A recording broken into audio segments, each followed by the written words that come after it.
The American home has long stood as a pillar of security and hope, a place where children grow, memories form, equity builds. And yet today, that same home, the symbol of safety, is trembling, because the foundation beneath it is shifting. We're not talking about a distant threat. We're talking about what's unfolding now. In quiet suburbs, in rented houses, in homes where the monthly payment crept upward, the cracks are appearing. The boom years made owning a home feel like a given. Prices rose, mortgages seemed manageable, and the story was simple. Buy, hold, build equity. One day you'll pay it off, you'll have security. But what happens when that narrative breaks? Picture a family who bought in 2020 at a peak, counting on sellers coming along, on values increasing, on easy refinancing. Now imagine their monthly payment rising as interest rates climb. Imagine that house turning from asset to anchor. Imagine taxes going up, maintenance costs ballooning, the promise of equity fading. The data doesn't lie. Economists are now projecting U.S. growth at levels weaker than we've seen in years. Construction slows. Consumer confidence wobbles. The once rising tide that lifted all homes may be starting to ebb. What happens when it does? The very structure of our neighborhoods, our communities, our lives begins to tremble. Because the home is more than four walls. It is the cornerstone of stability for families, the engine of local economies, the visible sign of trust in the future. If that cornerstone cracks, everything built on it trembles. Already, there are glimpses. For sale signs lingering longer in front yards, spec homes sitting idle, financing becoming harder to secure. Some homeowners who bought chasing fast equity are now stuck, unable to sell, unable to upgrade, perhaps even facing the possibility of walking away. And renters? Many are bracing as owners start to feel the squeeze and pass costs along or stop maintaining properties. The ripple moves outward. A stalled home sale means fewer appliances sold, fewer renovations begun, fewer jobs in construction, fewer new homes built. The economic ecosystem connected to housing begins to freeze. This isn't just about prices. It's about lives. It's about a single mother counting her monthly mortgage, wondering if the payment will rise again. It's about a young couple deferring children because the home they hoped for is just out of reach. It's about a retiree whose equity was supposed to support them, but now sees the value crumble. And it's about neighborhoods once alive with growth and promise, now watching carefully as the next chapter gets written. In this first section, we're setting the stage. The boom era is behind us. The cracks are forming, and the consequences will be deep. The next part will dig into why exactly housing matters so much. Not just for you or me, but for the entire American system. Stay with me. Because what looks like a simple house payment is in fact the trigger point for something far larger, a meltdown in the way we live, invest, and plan for the future. Underneath the numbers and market headlines, housing isn't just a financial instrument. It's the pulse of America's entire system. The economy breathes through real estate. When homes sell, money moves. Furniture stores stay alive, contractors get work, small-town diners feed construction crews, and local governments collect taxes to fund schools and roads. It's all one living network, woven through the foundation of every neighborhood. But when the rhythm slows, everything connected to it begins to weaken. That's what we're witnessing now, a quiet deceleration that no one wants to name. Across the country, listings are staying on the market longer, mortgage applications are drying up, and new construction is stalling. The scaffolding of confidence that held up the American housing machine is starting to bend under its own weight. The illusion that rising home values always mean progress is fading.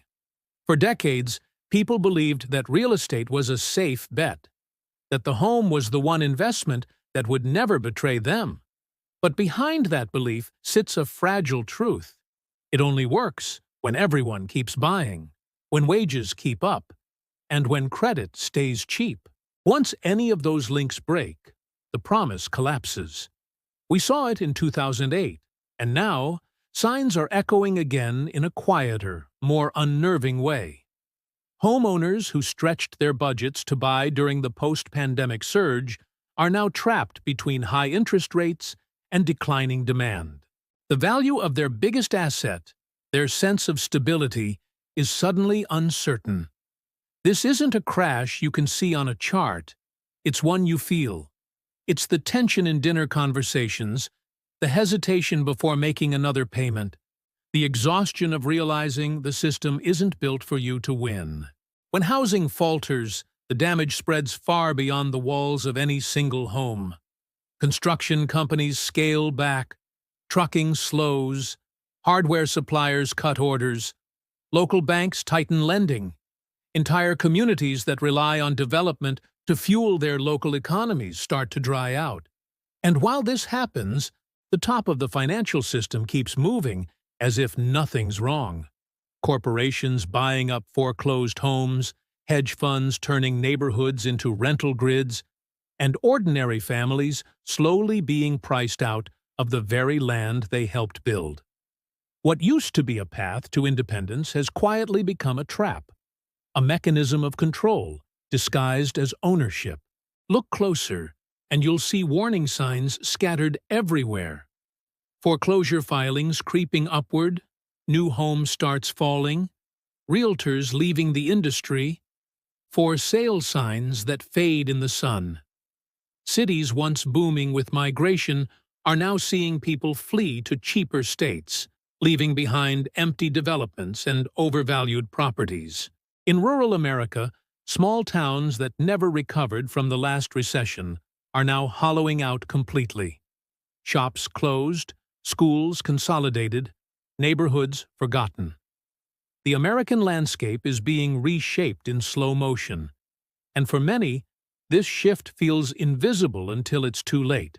Meanwhile, renters are feeling the pressure just as sharply.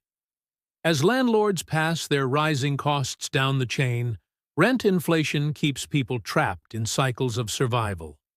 Savings vanish, debt grows, and home ownership drifts further out of reach. The dream of stability, a home, a yard, a front porch, becomes something you scroll past on Zillow at midnight, knowing you'll never get there.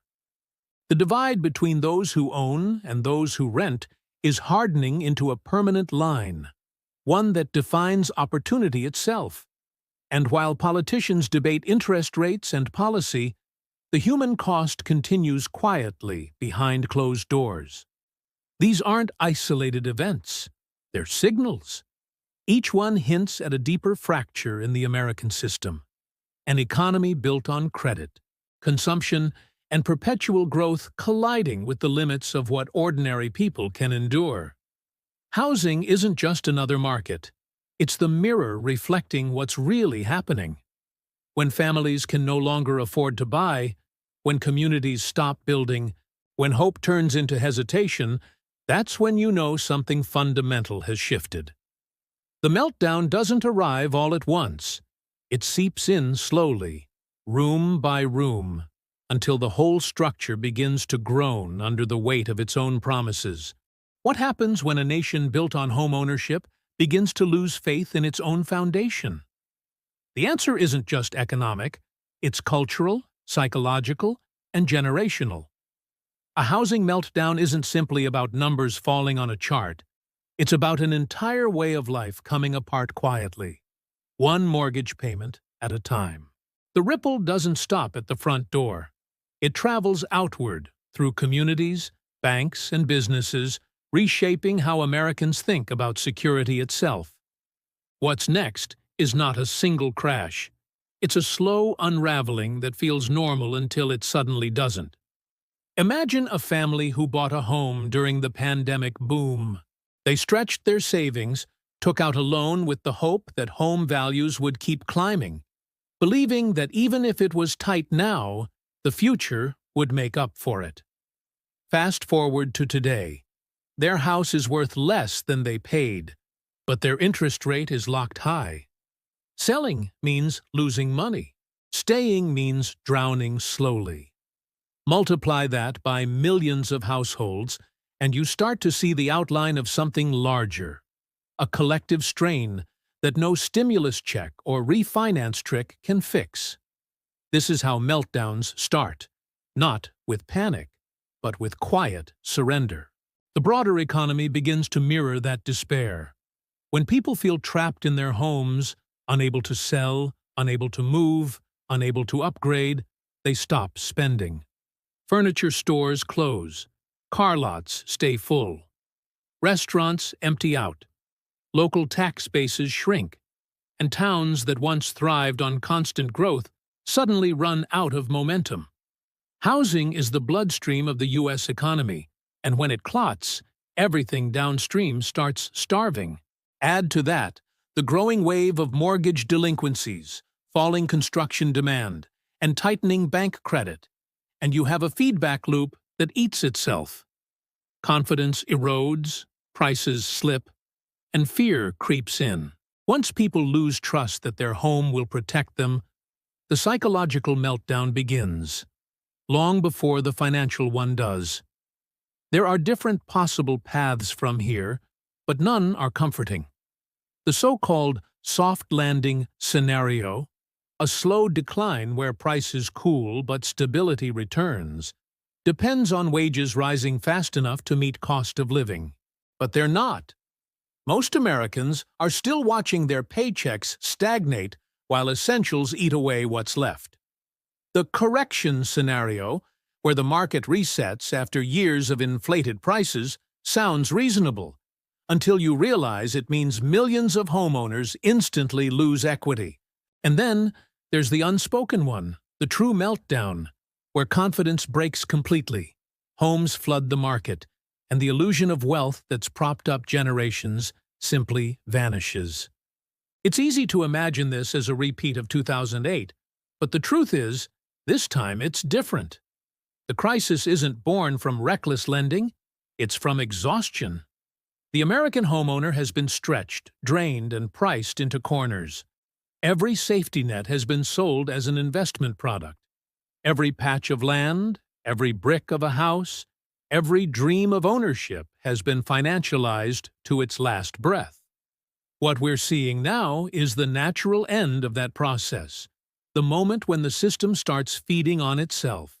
Corporations buy up entire neighborhoods not to live in them, but to rent them back to the very people who built them. Homeownership becomes a memory. The market stops serving families and starts consuming them. And as that happens, something deeper begins to shift. The identity of the middle class, the sense of progress, pride, and place, starts to erode. When a house no longer represents freedom, but instead a burden, the social fabric weakens. People move less. Communities dissolve. The idea of a shared American future begins to blur.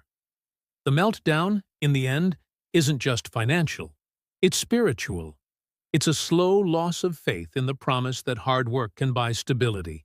The nation that once measured success by square footage and property lines is waking up to a truth it has tried to avoid, that the foundation was never as solid as it seemed. And once that belief breaks, rebuilding it might take more than bricks, wood, or policy. It might take rediscovering what home really means when the system that defined it has fallen apart. For years, Americans were told that housing was a guarantee, that no matter how turbulent the economy became, home values would always find their way back up.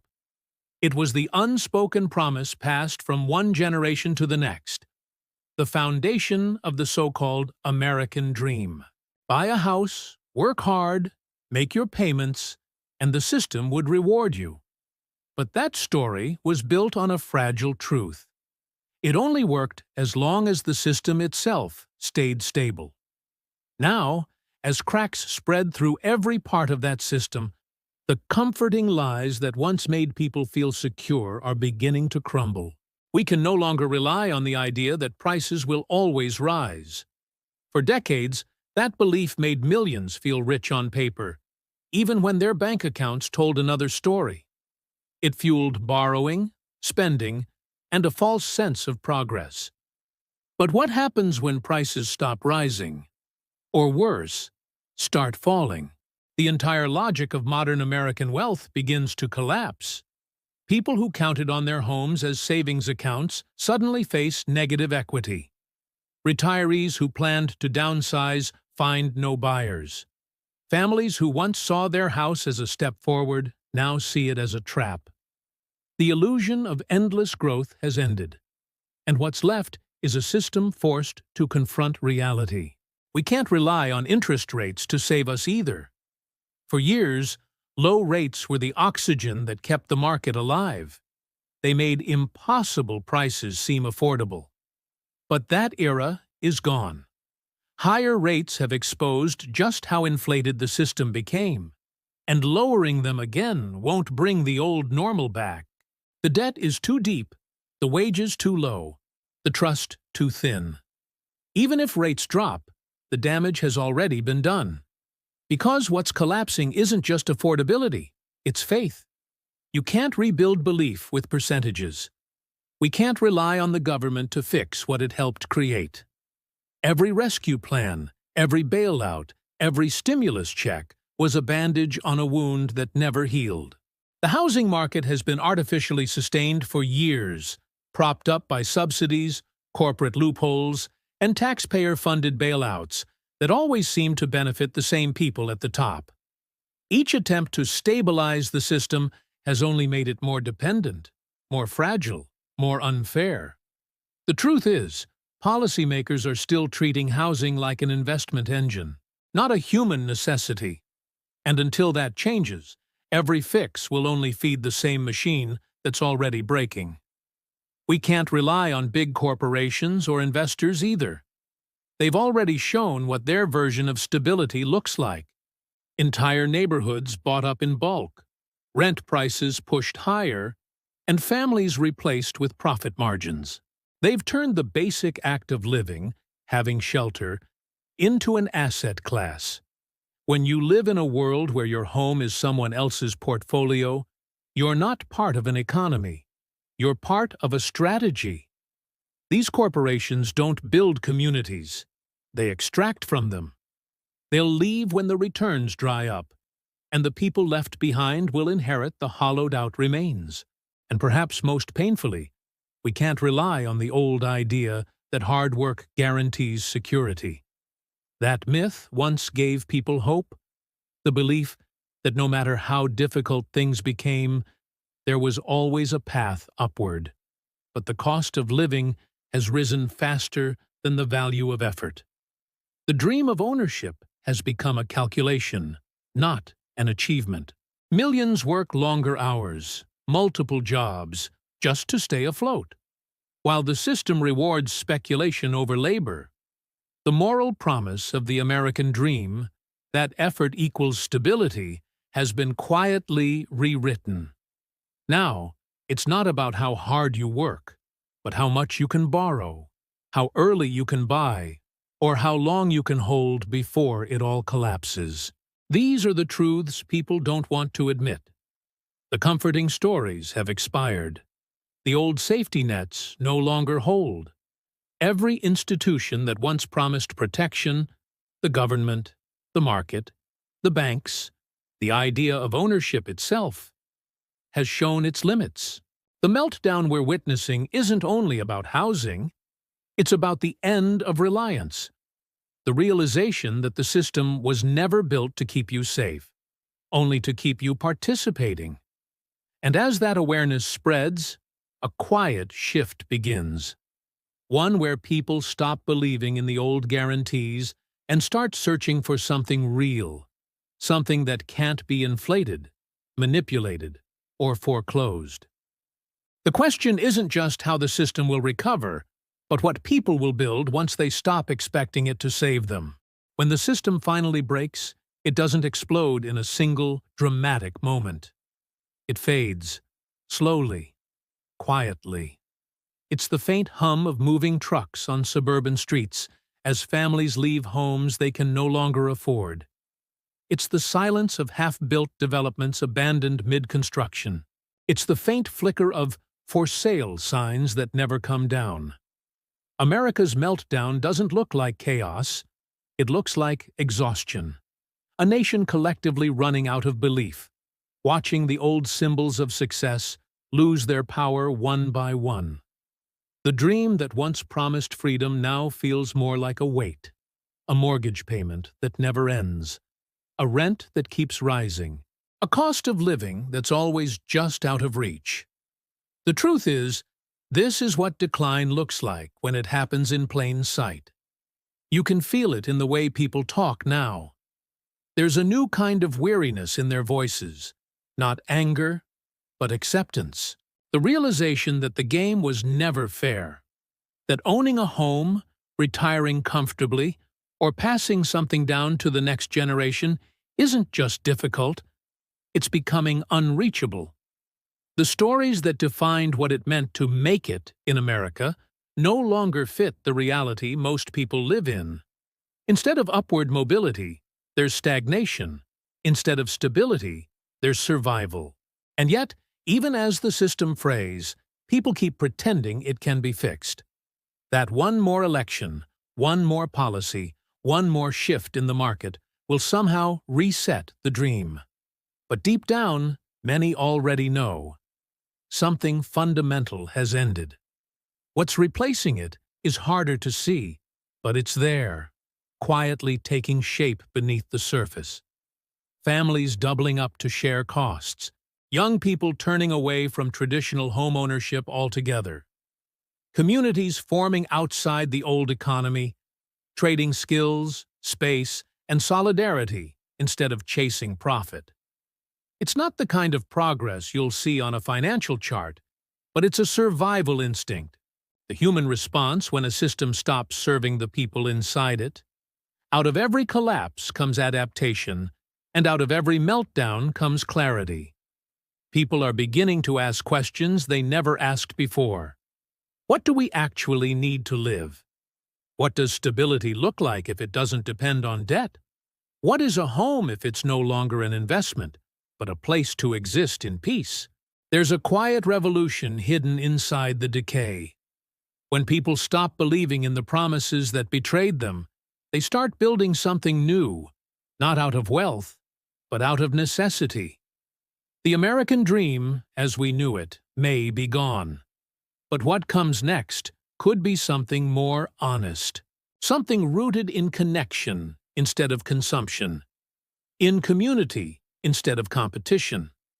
The meltdown may mark the end of an illusion, but it's also the clearing before something real begins.